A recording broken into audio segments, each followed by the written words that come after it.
Okay, so today we're starting Numbers 10. We'll see how far we get, see if we get into 11. There's a lot of good stuff in here. None of it is that repeaty stuff where we get to skip through things, so we'll be going through it all.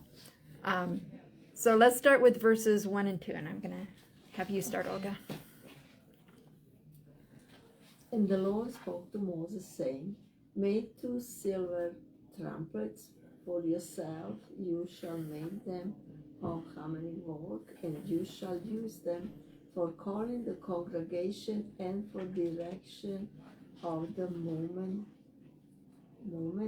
of the camps. Okay, so these 2 silver trumpets are kind of like their telephone system. That's how they call people.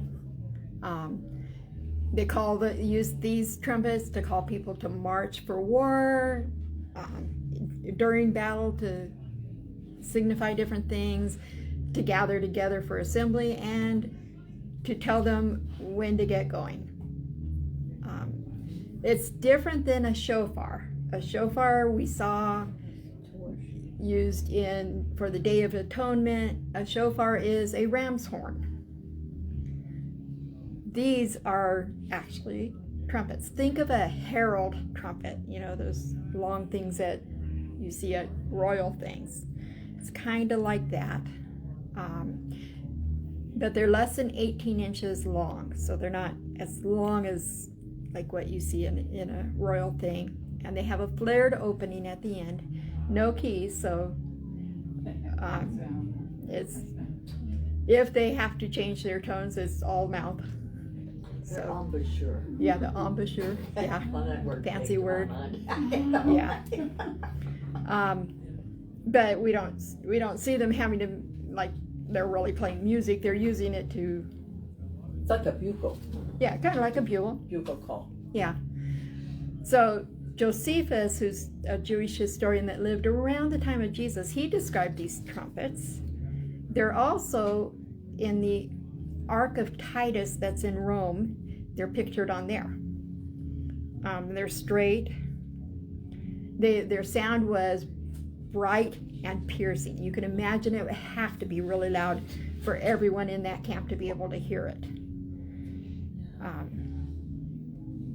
In the temple that was built by Herod, in a corner of it, there was a place that was inscribed the place of trumpeting. So once they build a temple, they're going to have a specific place for these guys to stand, probably the best place for the sound to carry. So these trumpets are going to be used through the ages. So they're used to signify different things. This next passage is going to talk a little bit about that, verses 3 through 10. When both are sounded, the whole community is to assemble before you at the entrance to the tent of meeting. If only one is sounded, the leaders, the heads of the clans of Israel, are to assemble before you. When a trumpet blast is sounded, the tribes camping on the east are to set out. At the sounding of the second blast, the camps on the south are to set out. The blast will be the signal for setting out. To gather the assembly, blow the trumpets, but not with the signal for setting out. The sons of Aaron, the priests, are to blow the trumpets. This is to be a lasting ordinance for you and the generations to come. When you go into battle in your own land against an enemy who is oppressing you, sound a blast on the trumpets. Then the Lord will be remembered by the Lord your God and rescued from your enemies. Then you will be remembered by the Lord your God and rescued from your enemies.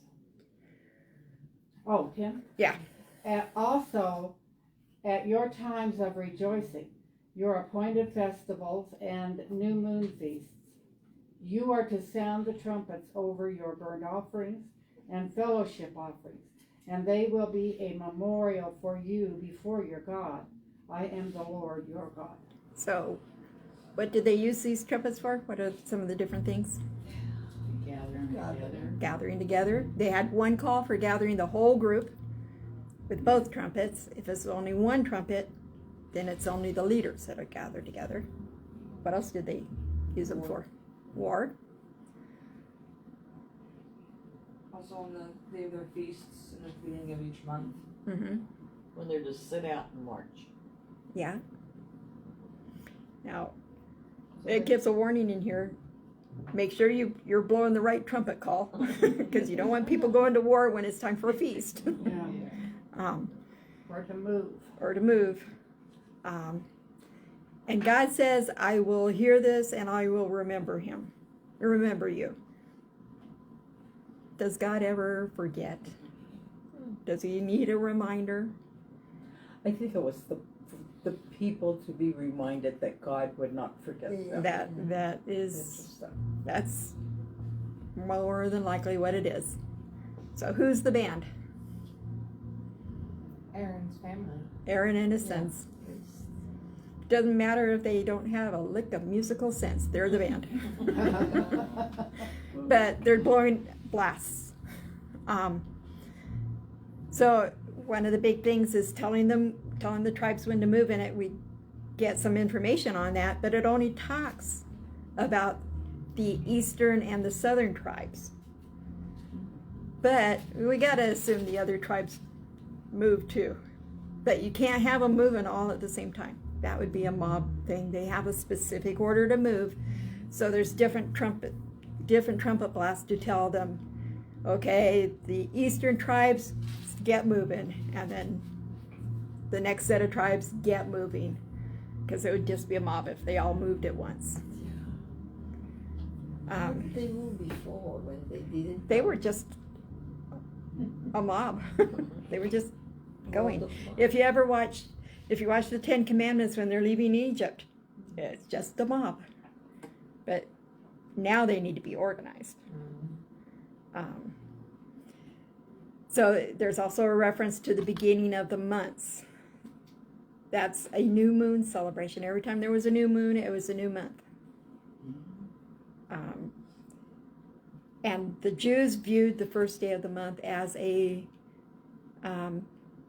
consecrated day, something special to the Lord, kind of like a Sabbath. It was a special day, and the horn would sound and they'd know it was the first day of the month. In Thessalonians 4, verses 16 through 18, we're going to see trumpets again. God is going to use the sound of the trumpets to gather his people together in the rapture.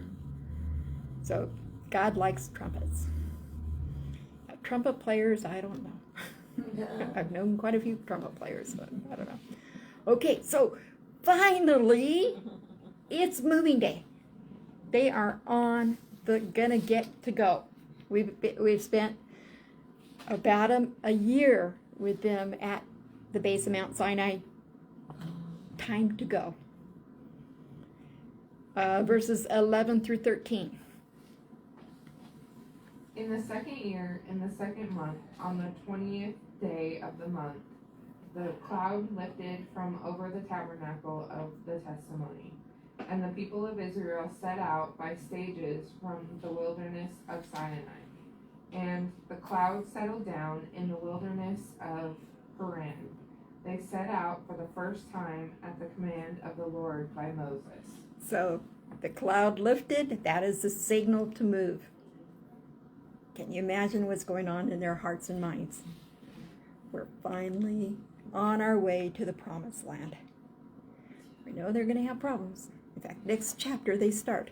But right now they are excited.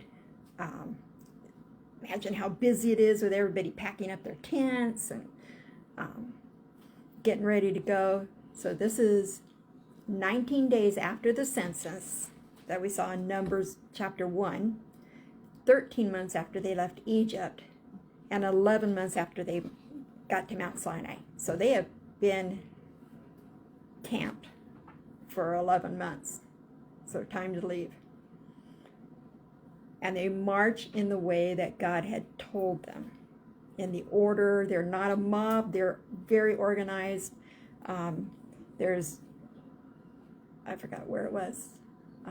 According to historians, it was a sight to see. They were so organized, and if you were watching from a hill, it'd be like, wow, these people know what they're doing. It's really God that knows what they're doing, but He's leading them, knows what He's doing. So since they left Egypt, God has been preparing them. They became ordered and organized. They became cleansed and purified. They had been set apart and blessed. And they learned how to give, and they learned the function of priests. So now they're ready, going to the promised land. Now going to the promised land, just a few weeks journey away. That's going to take them 40 years. Yes. But Because if some they had just, Done what they were yeah, doing, just like talking to your kids. yeah. So the cloud stops at the desert of Paran. It's a large plateau area in northeast Sinai, kind of at the south of what would be considered Israel now, like right at the edge. It's later going to be called Negev of Judah. It is the largest and most barren part of the wilderness that the Israelites will go to. And the Israelites are probably going, why are we stopping here? But it's a long journey. They need to stop somewhere. So Millie, you get a lot of names and a lot of scripture. Verses 14 through 28. Awesome. The standard of the camp of the people of Judah set out first by their companies, and over their company was Nahshon, the son of Amminadab, and over the company of the tribe of the people of Issachar, with Nethanel, the son of Zuar, and over the company of the tribe of the people of Zebulun was Eliab, the son of Helon. And when the tabernacle was taken down, the sons of Gershon and the sons of Merari, who carried the tabernacle, set out, and the standard of the camp of Reuben set out by their companies, and over their company was Elazar, the son of Shadir, and over the company of the tribe of the people of Simeon was Shelumiel, the son of Zurishaddai, and over the company of the tribe of the people of Gad was Eliasaph, the son of Deuel. Then the Kohathites set out, carrying the holy things, and the tabernacle was set up before their arrival, and the standard of the camp of the people of Ephraim set out by their companies, and over their company was Elishama, the son of Amihud. And over the company of the tribe of the people of Manasseh was Gamaliel, the son of Pedazur. And over the company of the tribe of the people of Benjamin was Abidan, the son of Gideoni. Then the standard of the camp of the people of Dan, acting as the rear guard of all the camps, set out by their companies, and over their company was Ahuzur, the son of Amishadi. And over the company of the tribe of the people of Asher was Pagiel, the son of Ochran. And over the company of the tribe of the people of Naphtali was Ahura, the son of Anan. This was the order of march of the people of Israel by their companies when they set out. Well, Good job. so this was the exact marching order that we've seen before. They did it the right way, which is good. First time that they're taking that tabernacle apart and transporting it. So you notice that the Gershonites and the Merarites, who are carrying the tent and the poles and everything, they go, but there's a couple other tribes in between before the Kohathites go, carrying the holy things.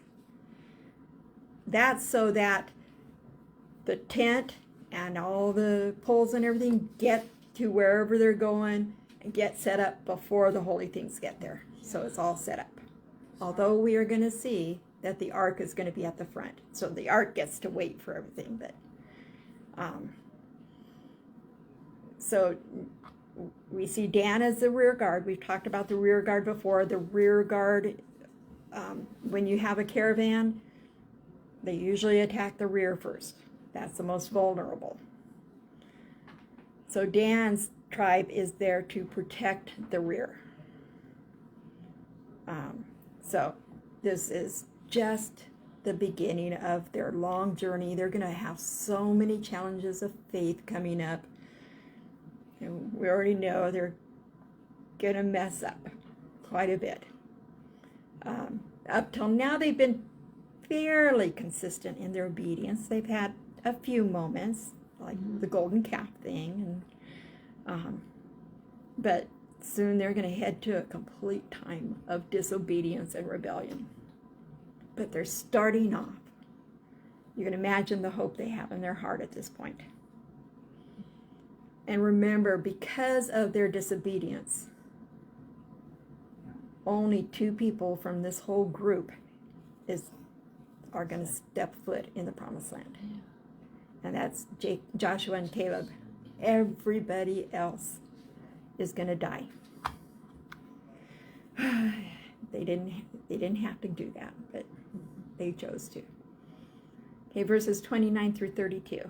Then Moses said to Joab, the son of Reuel the Midianite, Moses' father-in-law, "We are setting out for the place of which the Lord said, I will give it to you.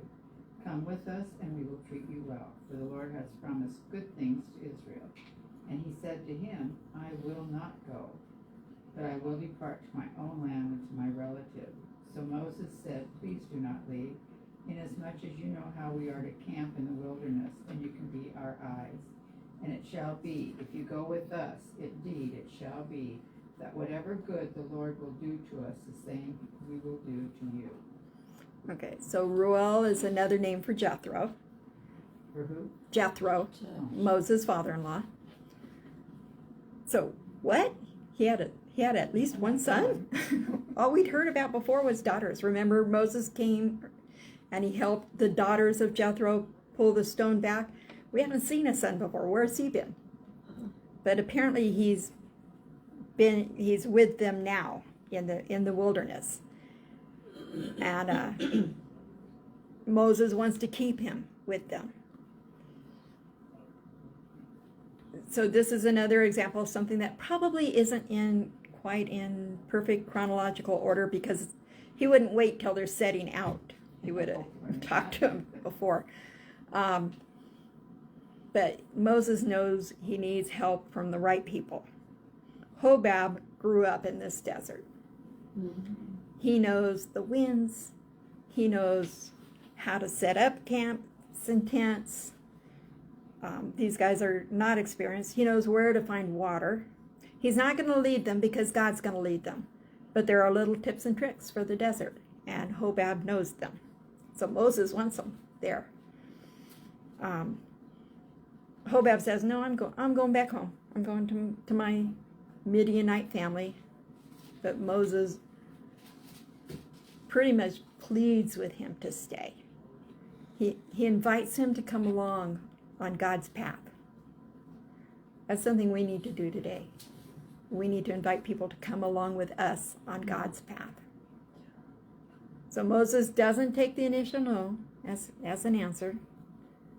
And apparently, even though we don't hear Hobab's response, Hobab joins them. We will see one of his descendants in the story of Deborah in the book of Judges. Deborah was a woman judge, and there was a war, and with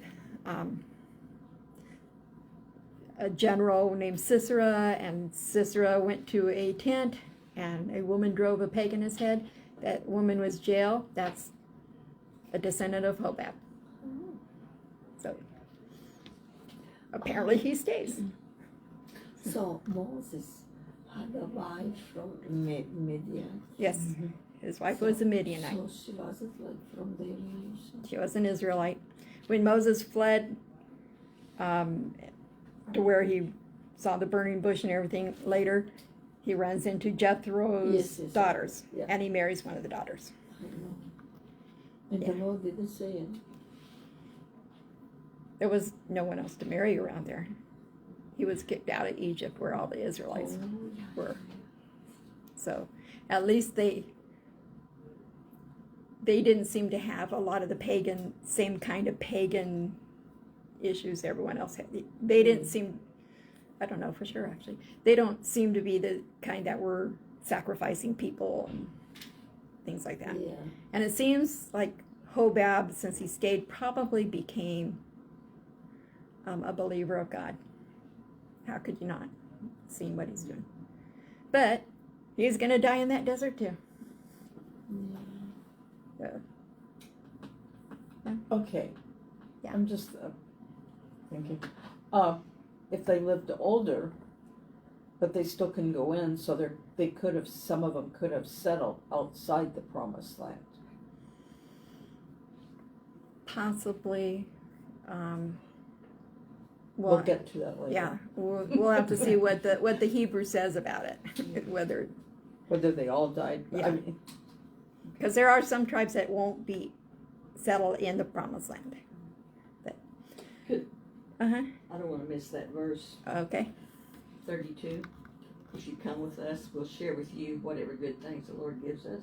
yeah, yeah, I wanna So- share testimony okay, of what God did this week. great,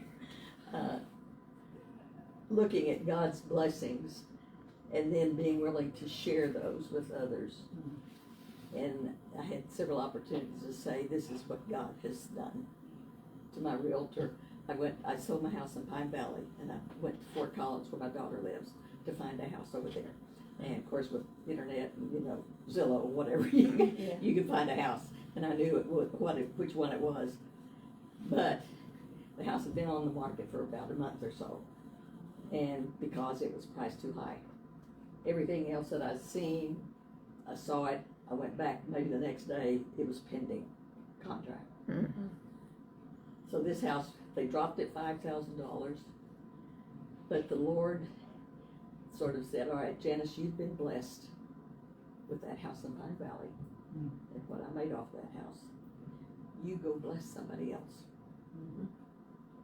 Share with others whatever good things the Lord has given you. And I think God gave me a sign that, yes, this is the right thing. When I went to see the house, she had a scripture from Psalms on her wall. I went around the corner and looked at her bookcase, Nave's Topical Bible, a bunch of Bibles there. I didn't peruse anymore. I should have taken a picture.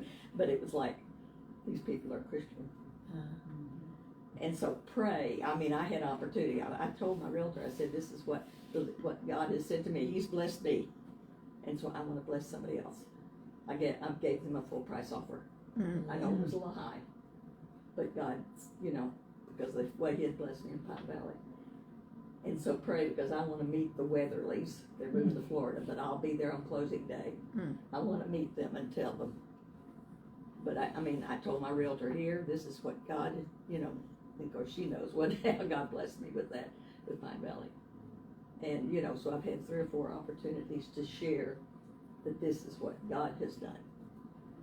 What a praise.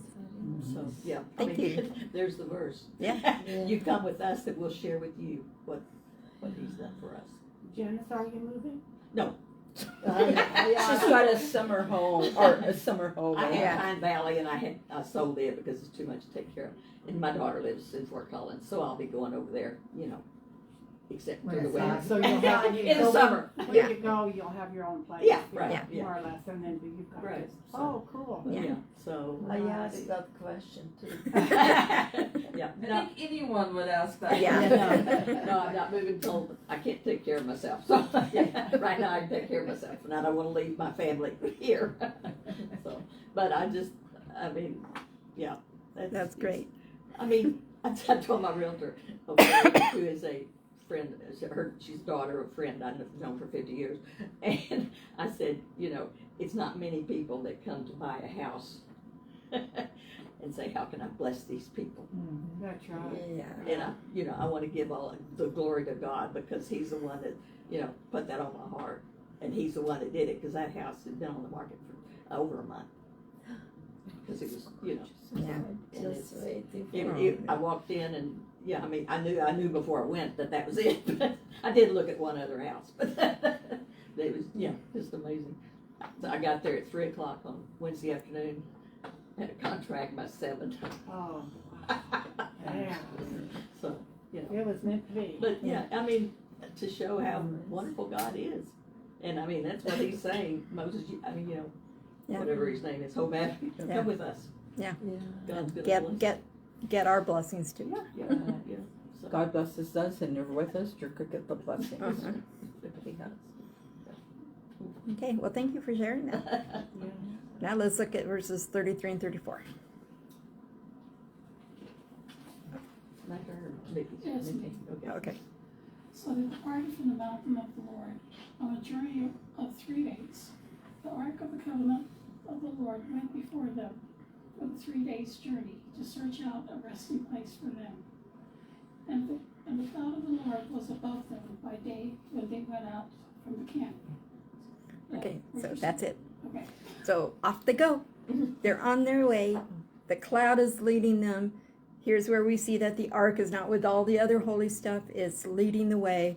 But remember, it's all covered with 3 layers of different things. So not like where you see it in the movies where it's shining out in all its glory. No, it's covered up. No one is allowed to see that thing.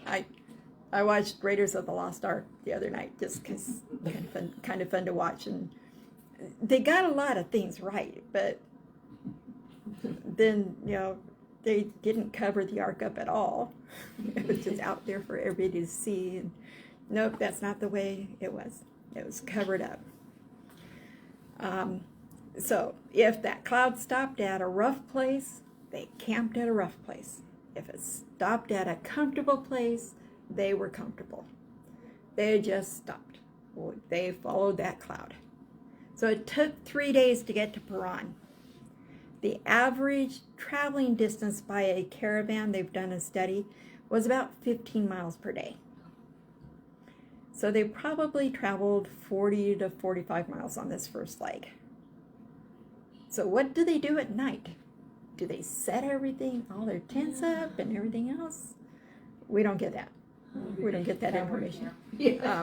Well, an average caravan would not have 2 million people. They were basing this off of a cross between caravans and armies marching and armies carrying all their stuff with them. So it might have been less than 15, but it might have been. Like, if you stop and think about it, the first group went for 45 miles, and then the second group, by the time it's time for the fourth group, they probably camped where the last group had been. I know. I was thinking that. Can you imagine how long that line stretches? Yeah. Did the people reach the front, and the people were at the back were just leaving, or Yeah. we don't know. We don't But know, it was a long line. Give you something to think I about. think I want to be in the first group so I get the most time to rest before we move again. Yeah. And I'll Yeah. be by the tail end. Well, but then when it was time to leave, you'd get the first trumpet call, and it'd be a long time before the last one. But So they all- when they set up the tabernacle, there were so many on each, on Yeah. each side, so they all would have been there. At the point that they said, now And just- during each of those nights, they of course wouldn't The set up the logistics- tabernacle, but Mind blowing. Yeah. And they didn't have a pavement road. No. It was a rough and it was Yeah. rocky. and they've said that traveling through that area, carts and wagons don't make a lot of sense. They had some, but it's such a rocky, rough terrain. They didn't have a lot of carts, but some of the Tabernacle, or the ark was on a cart. the ark. No, it was carried by carried. priests. Yeah. But some like the big The big logs poles and poles stuff like that, probably they wouldn't had a few carts, but it would have been, when you see like Western movies where the people are struggling to get carts over mountains, same kind of idea. It wasn't an easy thing to have carts along. It was easier to carry it. Okay, verses 35 and 36. Whenever the ark set out, Moses said, "Rise up, O Lord, may your enemies be scattered, may your foes flee before you." Whenever it came to rest, he said, "Return, O Lord, to the countless thousands of Israel." Okay, so Moses prays when they leave, and then Moses prays when they get there. Good idea. But the idea for the prayer when they leave is that Moses is saying, God, go before us and take care of our enemies. It's too dangerous ahead without you. Appropriate prayer for us today. Go before me, take care of my enemies. Too dangerous without you. Then we get his prayer to stop. Basically says, Lord, here's where we're camping. Stay with us. Well, didn't the Lord say this is where you're camping? Yeah, but the prayer is I basically got you. yeah. Okay, I see what you're saying. Moses saying, okay, we're here. Stay with us. Dr. Thomas Constable says this is the end of chapter 10, that this is the high point of the book of Numbers. Oh. Things are going to go downhill quickly from here. We could split this Numbers in two and say the first half is the book of preparation and the second half is the book of griping. So, yeah. Well, my title says the people complain. Mhm. Yeah. Yeah. Yes, they do. So Numbers 11 verses 1 through 3. And the people complained in the hearing of the Lord about their misfortunes, and when the Lord heard it, his anger was kindled, and the fire of the Lord burned down among them and consumed some outlying parts of the camp. Then the people cried out to Moses, and Moses prayed to the Lord, and the fire died down. So the name of that place was called Taberah, because the fire of the Lord burned among them. Okay, so first off, Taberah means burning. So they start this journey so organized and hopeful and cleansed, separated, blessed. Doesn't take long. 3 days. They take their eyes off of God. Now, we all have a hard time understanding how they could do that. Don't we do it in our own way every day? We do. And you got to remember, this isn't an easy journey for them. They're walking No. 15 miles a day with all their stuff over this really rough terrain, no paved roads, no gas stations to stop and get a soda, none of that. Yeah, The but rest they- No restroom What areas. they did for the water. They must have had large. Oasis. Yeah, they would pray for. They had Hobab to help lead them to water, but you got millions of people, and they must have gathered as much water as they could and brought along. But they probably drank sparingly. Well, how many water sources in the desert can be enough for 2 million people? But as they're traveling by, here, grab a canteen, fill it up, and go. But I don't. Yeah.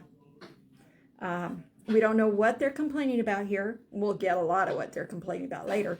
But the idea in the Hebrew is that they are complaining over and over and over, and they're continuously And louder complaining. and louder and louder.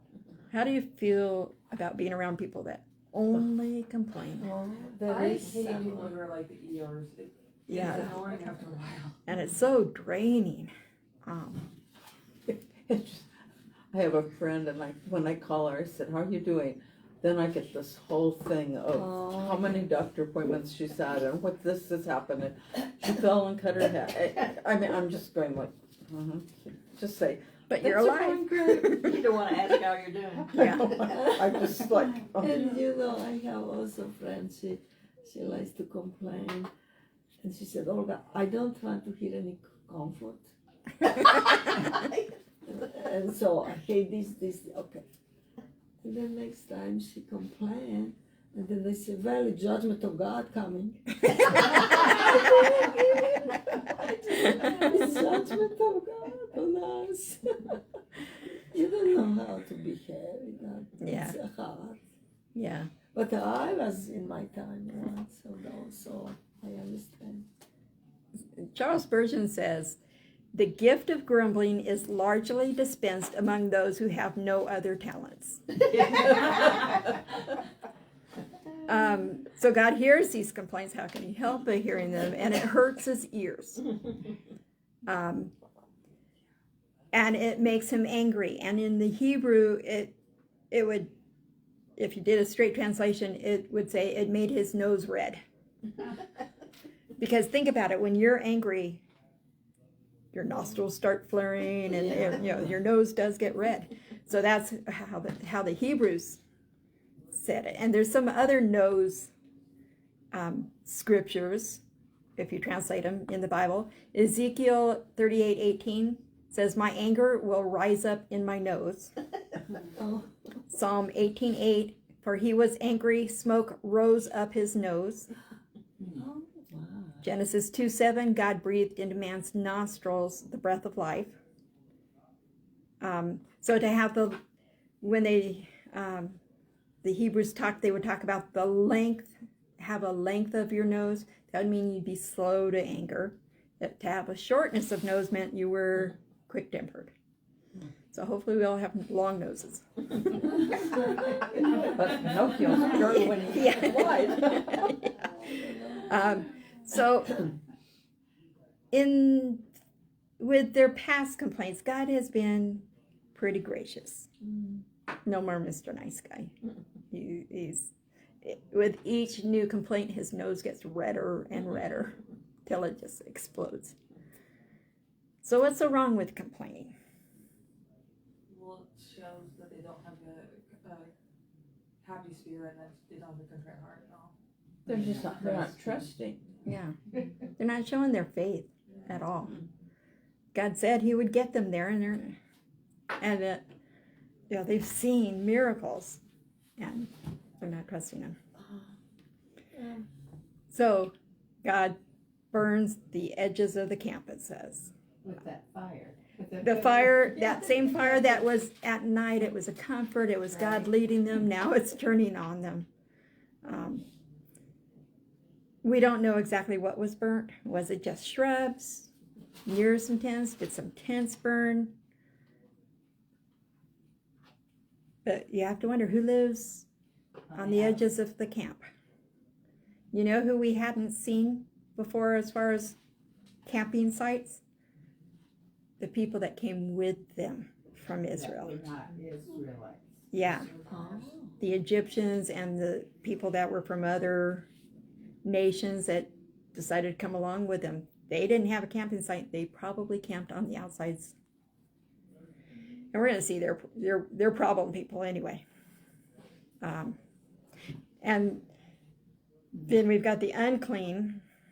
Don't know where they camped, but probably in caves, so they might not have been affected. But we don't know what the damage was. But it was enough to get their attention. And so who do they turn to? They do what? Who do they turn to? Moses. Moses. Right.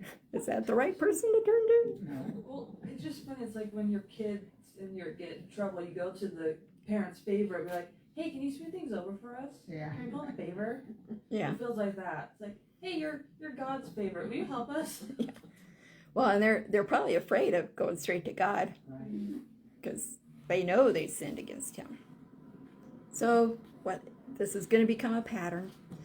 They're going to do something, and then God's going to bring a judgment, and then they're going to go to Moses, and Moses is going to intercede, and then God will take action. So that's what happened.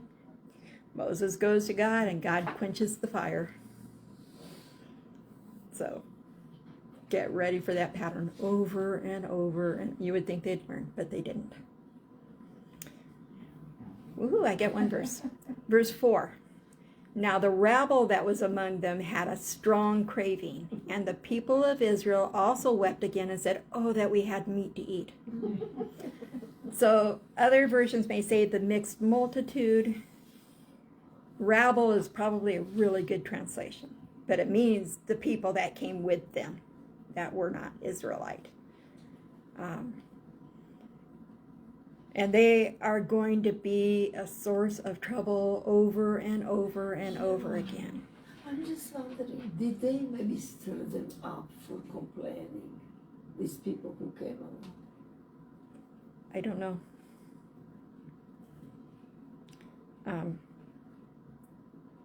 So when it says a strong craving, that is a huge understatement.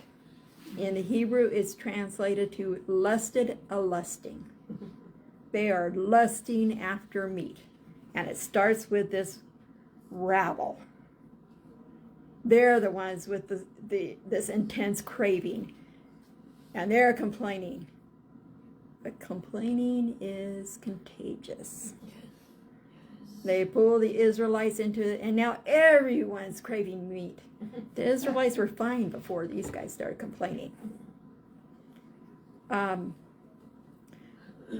My version says, "Oh, that we had meat to eat," but some versions say, "Who will give us meat to eat?" What a dumb question. Who's been feeding them all along? You know, God has been providing for their every need. If God felt they needed meat, he would give them meat.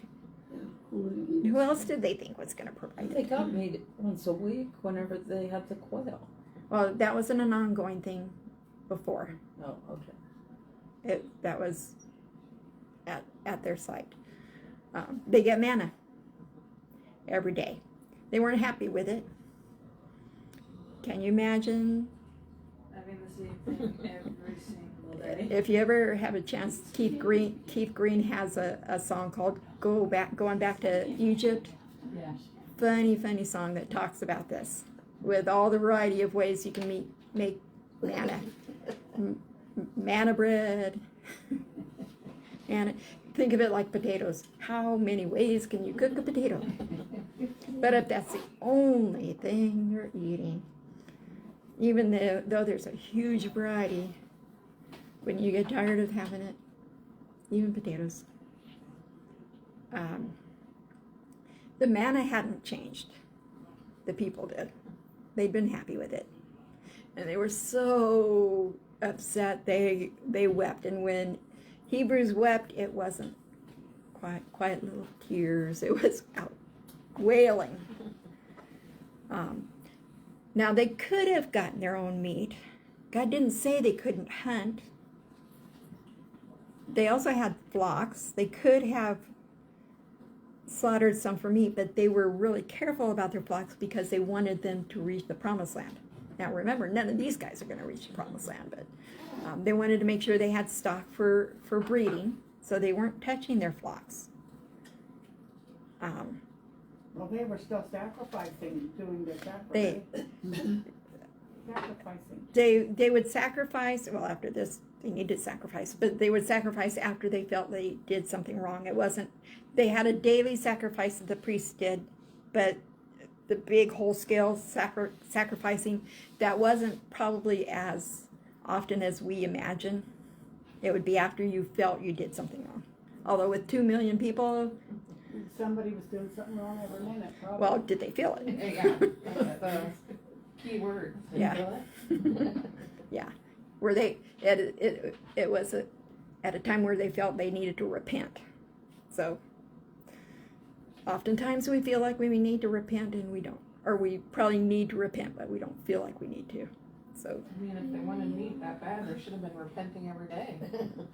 yeah. But these guys wanted someone to take care of them like a baby. They wanted God to take. Yeah. But doesn't what you just read, where it's the mixed multitude, they're the ones that started it. They started it. And the people that knew or were being led by God, shouldn't they have just? Oh yeah, they should have. They should have tried to They- ignore them. Yeah, they should have said, well, Okay. here's a bow and arrow, go hunt something. You know. Leave us alone. But no, They followed Mob suit. mentality. yeah. It's Yeah, strong. right. The more people you have, the Yeah. more powerful it is. And what's They interesting started, is, but the Israelites kind of kept it going. oh yeah, it spread. It says everybody. And what's interesting is they weren't heavy meat eaters. Their diet was mainly vegetables and fruits, fish. Of course, where are you going to get fish in the middle of the desert? But they didn't eat a lot of meat. But now they're craving meat. What you can't have, right? You won't. Yeah. Yeah. Okay, verse 5.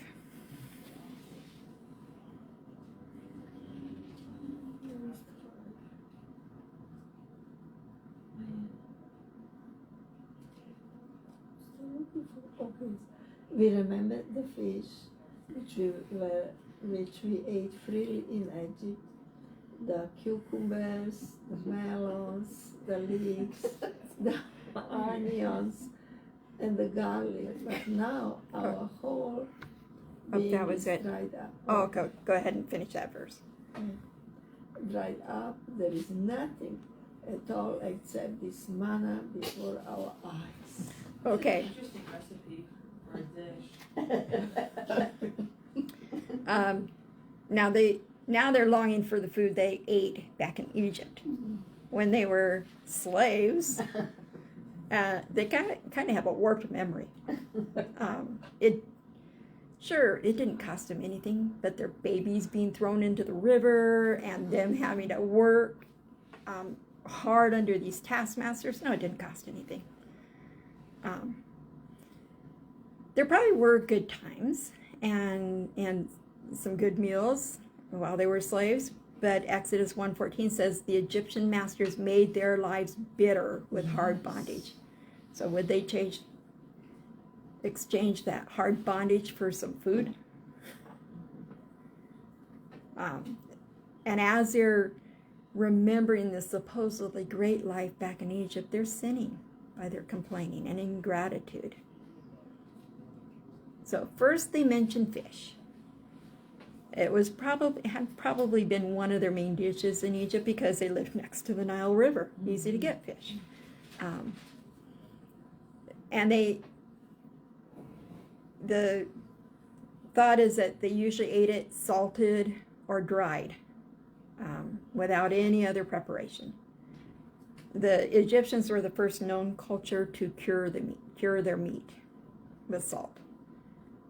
They wouldn't use salt from the Nile River because they thought that was yucky.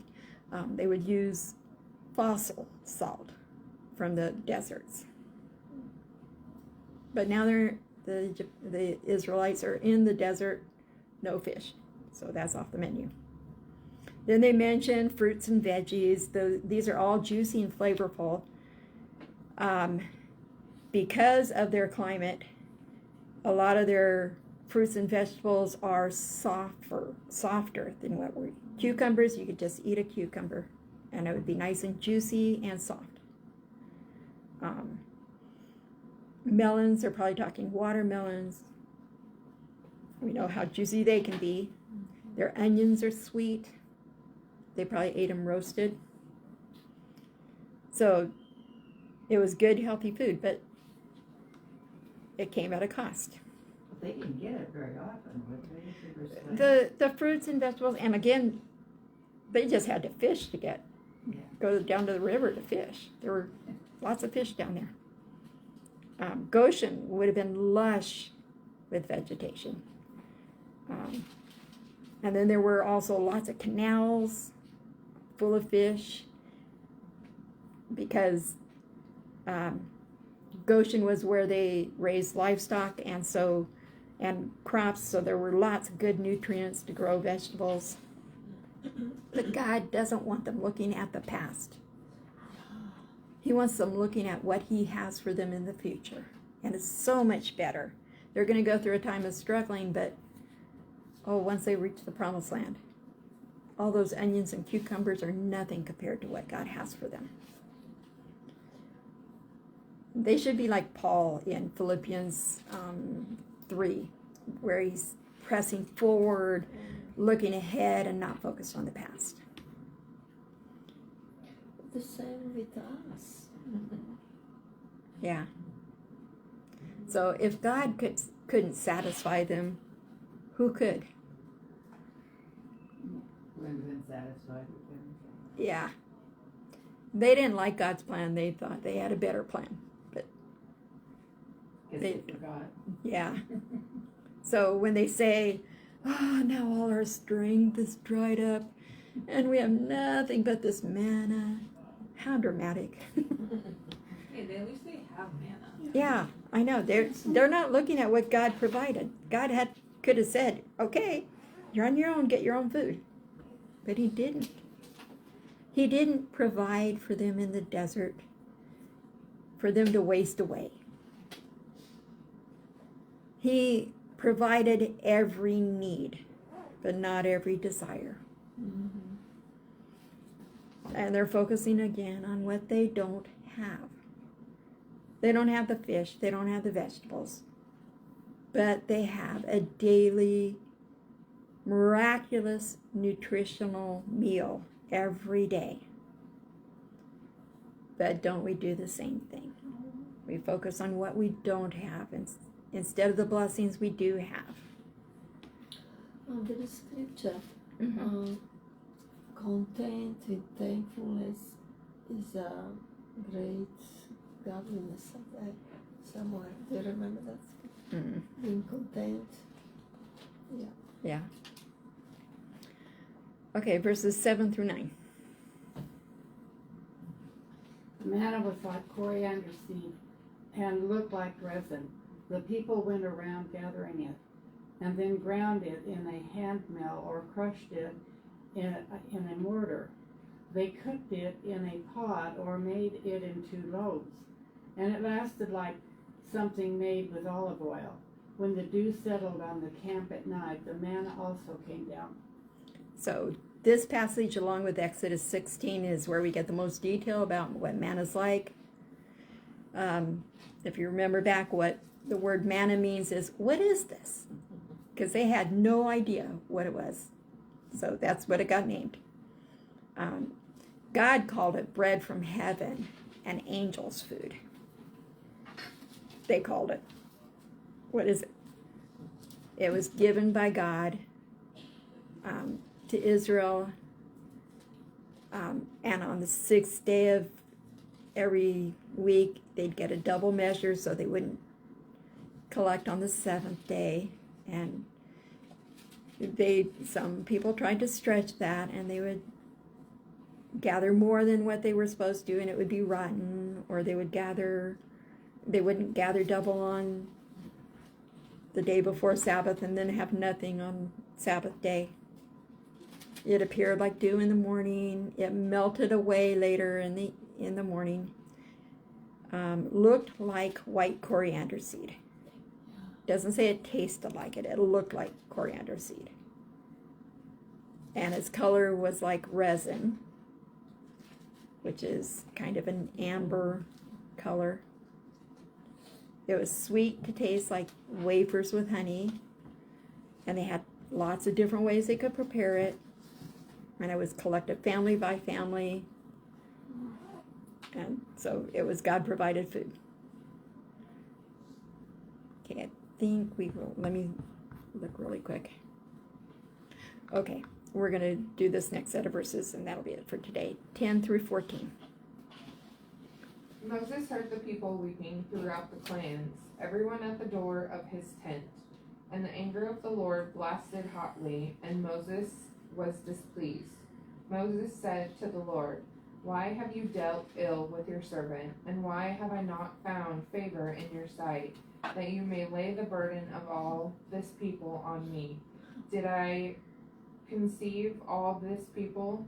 Did I give them birth, that you should say to me, carry them in your bosom, as a nurse carries a nursing child, to the land that you swore to give their fathers? Where am I to get meat to give to all this people? For they weep before me and say, give us meat that we may eat. Am I not able to carry all this people alone? The burden is too heavy for me." Do you want me to finish that last verse? More about Moses. 15 kind of ends that. Yeah, 15 ends that.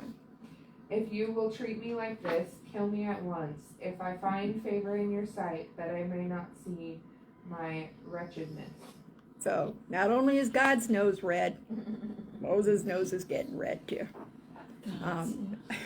And Moses is walking through the camp, and he's hearing this crying from everybody. And again, Israelite crying is not, it's very noticeable.